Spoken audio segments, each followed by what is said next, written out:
हाथी और चूहा की कहानी। एक राज्य में एक राजा का शासन था।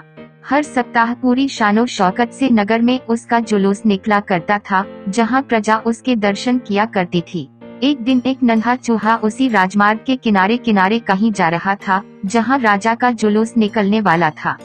वह चूहा था तो छोटा सा, मगर उसका घमंड बहुत बड़ा था और वे खुद को सर्वश्रेष्ठ और महान समझता था। कुछ देर बाद राजमार्ग से राजा का भव्य जुलूस निकला, जिसे देखने लोगों की भीड़ लगने लगी। राजा अपने पूरे दल बल के साथ था। उसके सैनिक उसे घेरे हुए थे।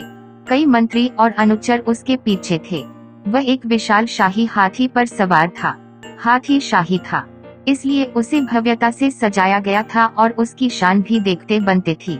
जुलूस में हाथी के साथ एक शाही बिल्ली और एक कुत्ता भी थे।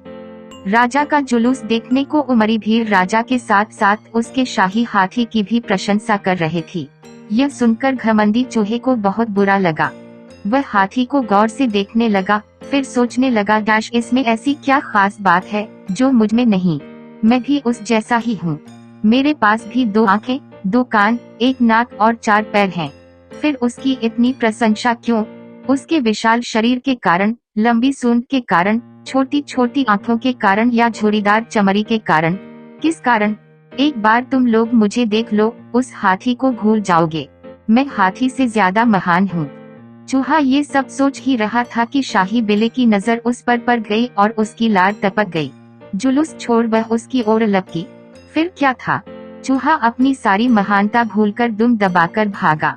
भागते भागते वह हाथी के सामने आ गया। आगे बढ़ते हाथी ने उस पिदी से चूहे को देखा तक नहीं और अपना विशाल पैर उठा लिया। चूहा उसके पैर के नीचे कुचलने ही वाला था, मगर किसी तरह उसने खुद को बचाया। वहां से बचा तो खतरनाक कुत्ता सामने था, जो उसे देखकर गुर्राया। चूहा पूरी जान लगाकर वहां से भागा और राजमार्ग के किनारे स्थित एक छेद में घुस गया। उसका सारा घमंड उतर चुका था। उसे समझ आ चुका था कि वे इतना भी श्रेष्ठ और महान नहीं।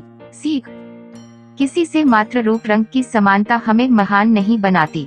महान हमारे गुण और कार्य बनाते हैं। और अगर तुम लोग नए हो तो सब्सक्राइब करो। वो जो लाल वाला बटन है उस पर फूट फेंक के मारो या फिर मोमबत्ती, मुझे नहीं पता, बस क्लिक हो जाना चाहिए।